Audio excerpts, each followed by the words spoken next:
Salam sejahtera dan selamat datang sekali lagi ke channel ini, Current Sphere MY.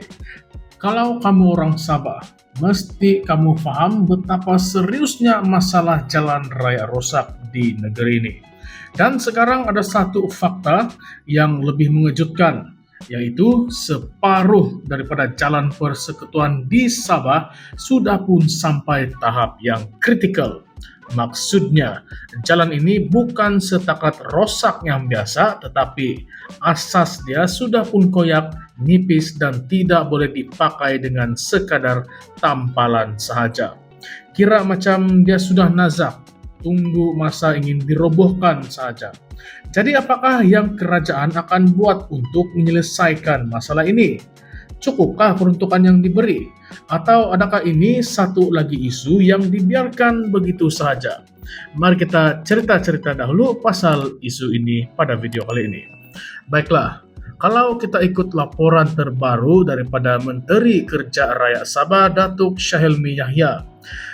Beliau mengatakan bahwa kira-kira 50% jalan persekutuan di Sabah sekarang berada di dalam kondisi 5. Apakah maksud ini? Kamu tahukah maksudnya? Maksudnya, jalan ini boleh dibaiki, tetapi tidak akan bertahan lama sebab asas dia sendiri sudah tidak kukuh. Jadi, bila kita tampal sana-sini, tidak sampai beberapa bulan jalan itu confirm dia akan rosak balik. Ini bukan kali pertama kita dengar benda macam ini. Kalau kamu ingat, dulu Ketua UMNO Sabah Datuk Seri Bung Mokhtar Radin, dia pernah cakap benda yang sama, bahwa 30 hingga 40% jalan yang menghubungkan Tawau, Sandakan, dan Kota Kinabalu rosak teruk dan sangat bahaya untuk pengguna jalan raya. Masalahnya ini bukan sekadar ketidakselesaan, tetapi juga akan mengancam pengguna jalan raya itu sendiri. Kalau kamu masih ingat, dalam tahun 2022, jumlah kes kemalangan jalan raya di Sabah meningkat kepada 18.187 kes. Naik mendadak daripada 12.950 kes pada tahun sebelumnya. Dan yang paling bikin sedih, sebanyak 280 orang kehilangan nyawa akibat kemalangan ini. Jadi kalau kita pikir balik, jalan yang rosak ini bukan sekadar menyusahkan juga, tetapi boleh menjadi punca kehilangan nyawa. Tetapi persoalan yang utama, kenapakah benda ini tidak selesai-selesai? Kerajaan sudah cakap setiap tahun ada peruntukan untuk penyelenggaraan jalan. Contohnya tahun ini saja Sabah perlukan peruntukan untuk membaiki 110 km jalan persekutuan. Tetapi apa yang dapat? Cuma cukup untuk 50 km saja. Jadi setiap tahun akan ada jalan yang tertangguh untuk dibaiki. Makin lama makin teruk dan makin banyak duit yang diperlukan. Sampai bila lah kita mau jadi macam ni? Baiklah, seterusnya sekarang ini kerajaan tengah jalankan projek Lebuh Raya PAN Borneo Sabah yang katanya akan jadi penyelesaian jangka panjang. Tetapi kamu semua tahukah? Projek ini sudah berlarutan bertahun-tahun dan masih ada banyak kelewatan. Fasa 1E projek ini dijangka siap pada tahun 2026. Manakala fasa 1B pula hanya akan siap kira-kira pada tahun 2029. Lama gila betul mau siap. Jadi sementara menunggu projek ini siap, pengguna jalan raya Sabah kenalah hadap jalan rosak ini untuk beberapa tahun lagi. Dan kita pun tahu projek besar seperti ini bukanlah satu projek yang murah-murah. Kos dia saja boleh mencecah berbilion-bilion ringgit. Tetapi betulkah duit ini digunakan sebaiknya?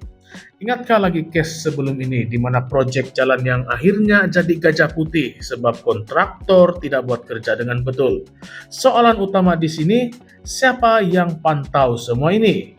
Adakah kita benar-benar dapat nilai setimpal dengan duit yang dibelanjakan? Bukan itu sahaja, kamu mesti pernah perasan di banyak kawasan luar bandar di Sabah ini masih lagi tidak ada jalan yang berturap. Kampung-kampung yang terpaksa bergantung pada jalan tanah merah yang becak bila hujan dan berdebu bila panas.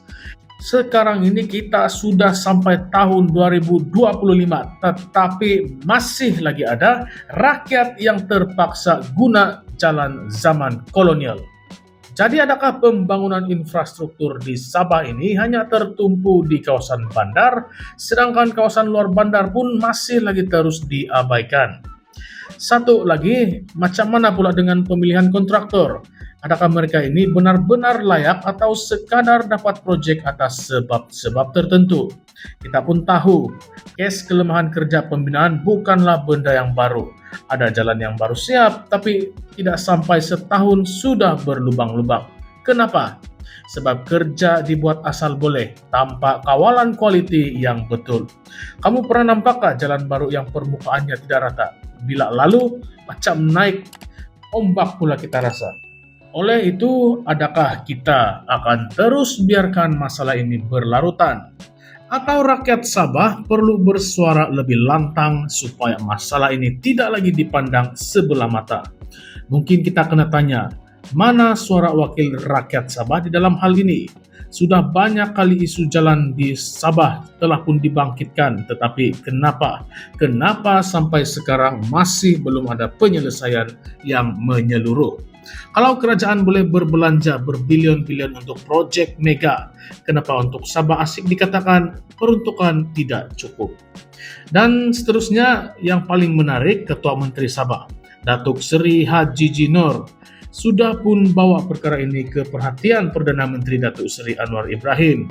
Tetapi persoalannya, adakah ini akan diterjemahkan kepada tindakan ataupun sekadar janji manis lagi? Sebab kita sudah terlalu banyak kita dengar janji-janji manis sebelum ini.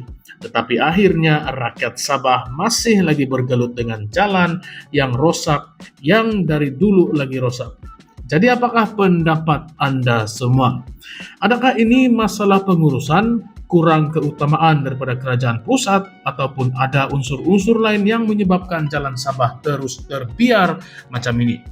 Adakah rakyat Sabah kena terus bersabar, ataupun sudah tiba masanya untuk kita tuntut hak dengan lebih tegas?